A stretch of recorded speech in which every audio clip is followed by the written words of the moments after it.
Okay, so the first time I saw VR goggles, I thought that they were really cool, but they would never really be available to the public because of how complicated and expensive they must be. But about a year ago, I remember I found a pair of cardboard VR goggles in the store for like $10, and I thought maybe these really are as simple as just putting an iPhone inside of a cardboard case with two lenses on it.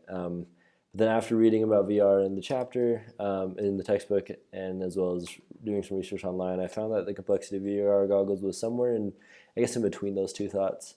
But while it might not have been too expensive for Goggle to make these like $15 goggles, um, that doesn't mean that the technology behind it is all that simple.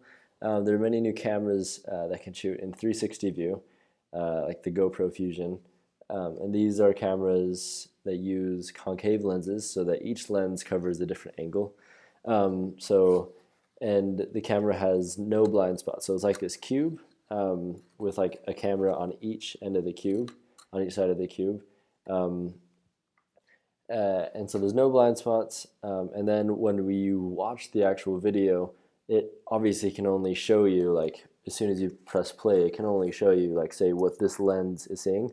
But as soon as you drag the screen around, you're able to kind of pick which side of the angle you want to see. So that way it gives you kind of like this sense of actually being able to look around like in person, like you're there in person. And um,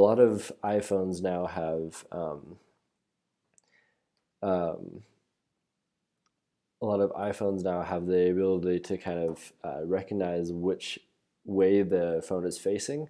So now you can put those two like technologies together to create like a virtual reality scene, kind of like this one. This is a video shot from a GoPro Fusion. Um, so I think he's hang gliding. And as you can see, you kind of look around and you can see different angles. The long border, you can see different angles as you zoom around, um, and so with the GoPro VR or with the virtual reality goggles, basically essentially what that does is has two lenses that let your eyes see the whole screen, and as you move around, it feels just like you're there because you can't see anything else but the screen.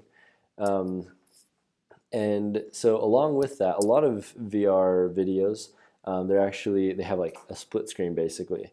Um, what this is for like a three dimensional effect.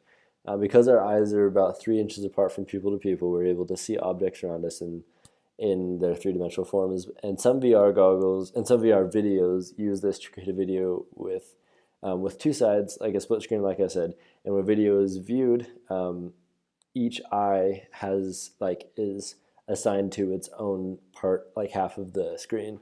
So that way, your eyes kind of like your brain conjoins the figures together, which makes them seem like right on top of each other, thus having a three-dimensional effect. But for the most part, that's how virtual reality works. It's really cool. Yeah.